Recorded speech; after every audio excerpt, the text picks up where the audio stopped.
بسم الله الرحمن الرحيم السلام عليكم ورحمة الله تعالى وبركاته وعن وناكسن داوديال meel kastoo joogtaan is kastoo noo daawanaysaan kusoo dhawaada barnaamijka ciyaaraha caalamka qodobadaad ku maqli doontaan ayaa waxaa ka mid noqon doona kooxaha kubadda cagta ee horyaalka Spain oo lacagaha ugu badan ee markaasi la siin doono sidoo kale waxaan idin soo gudbin doonaa Rodgayo oo markaasi la ilowsiinay in Real Madrid ee xidigaha ee dhaawaca sidoo kale Karim Benzema Infinity kuna Fernando kulanka Sevilla ayaan idin soo gudbin doonaa ciyaartii ugu qaalisaneed ee dunida oo la soo gabagabeeyay 20 koox ee horyaalka Premier League booska ay ku dhameysteen ayaan idin soo gudbin doonaa sidoo kale kooxda kubadda cagta Bayern Munich oo ku guuleystay horyaalkeedii 11aad oo xiriir ah xidig kastana oo markaasi la dhacay qaab ciyaareedka waxayna aad u dileen kooxda Dortmund ayaan idin soo gudbin doonaa qodobadaas iyo qodobadii soo kordha ayaa qayb ka noqon doona hadoo caleedmo barnaamijka waxa soo saaray la socodsiinaya anuu Guuled Cali Usmaan asigoo dhameystiran ku soo dhawaada markaan waxaan eegi doonaa kooxaha horyaalka Spain lacagaha ay markaasi qaadan doonaan horyaalka wadanka Spain ee ligaha waxa la soo gabagabeyn doonaa toddobaadka dambe waxaana kooxaha qaarkood ay hadaba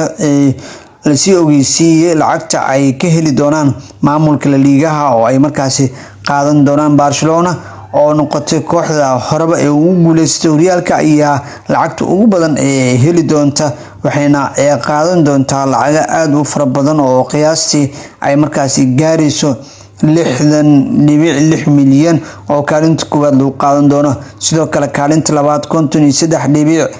53.51 milyan ayaa lagu qaadan doonaa kaalinta saddexaadna waxa lagu qaadan doonaa 46.37 milyan kaalinta afraad waxa lagu qaadan doonaa 39.24 milyan kaalinta shanaad waxa lagu qaadan doonaa 32.10 milyan kaalinta lixaad ee horyaalka Spain kooxdii ku guuleysatay waxay heli doontaa 24.7 milyan kaalinta toddobaad waxay heli doonaan 17.83 milyan kaalinta sideedaad ee kala sareynta horyaalka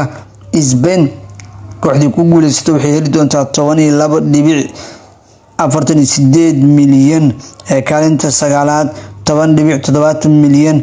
sidoo kale kaalinta tobanaad 9.81 milyan ayaa qaadan doonaan horyaalka Spain kooxaha kaalmaha ka galay iyagoona kooxaha ka sii hooseeya ee ka sii lacag yar yihiin kaalinta 11aad waxay markaasi heli doonaan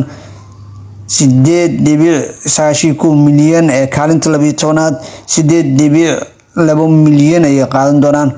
kaalinta markaasi 13aad 7.13 milyan ay qaadan doonaan sidoo kale kaalinta 14aad 6.24 milyan ay qaadan doonaan 15aad 5.35 milyan ay qaadan doonaan kaalinta 16aad 4.64 milyan kaalinta 17aad 3.56 milyan ay qaadan doonaan kaalinta 18aad waxay qaadan doonaan horyaalka Spain kooxaha ku guuleystay kaalmahaasi 2.67 milyan kaalinta 19aad 1.78 milyan ay qaadan doonaan kaalinta ugu hooseyso waxay qaadan doontaa 0.89 milyan ay qaadan doonaan kooxaas ayaa sidaas u kala horeeyaan iyagoona qayb weyn ay markaasi ka yihiin markaan waxaan sii eegi doonaa qodobka kale ee markaasi xiga ee barnaamijka ciyaartii ugu qaalisaneed oo dunida oo la soo gabagabeeyay 20 koox ee horyaalka Premier League oo markaasi soo dhameystay ciyaartii ugu qaalisaneed ee kubadda cagta adduunka ayaa hadda la soo gabagabeeyay waxaana ay ciyaartaasi ahayd mid aad u xiiso badneed iyagoona dhammaantood rigoorayaal ay markaasi ku dhameysteen 20 kooxood ee horyaalka Premier League qaybta ee ka galay xil ciyaareedkan ee dambe dad badan ayaa u maleynayay Champions League iyo Europe League oo markaasi Premier League ay yihiin kuwa lacagta ugu badan ay ka helayaan kooxuhu hase yeeshee xaqiiqdu sidaas ma aha ciyaarta ugu lacagta badan adduunka waa finaalka isreebka ee Champions League kooxaha ka soo dalacay ee heerka labaad ee Ingiriiska waxaana kooxda ku guuleysatay ee la siinayaa lacag dhan 200 milyan oo geni ayay markaa qaadan doontaa. kooxda Luton Town iyo kooxda lagu magacaabo markaa horyaalka kala duwan markaasi laga ciyaaraya ayaa qayb markaasi ka yihiin, iyagoona ay markaa heli doonaan fursado aad u badan. kooxdan ayaana ka mid ahayd kooxaha ugu daada markaasi yareed horyaalka dalkaasi Ingiriiska, iyaga oo kasoo baxay ayaa rigoorayaal 6-5 ay markaasi ku adkaatay, waxayna qayb weyn ka qaateen rigoorayaasha ay markaasi kusoo baxeen.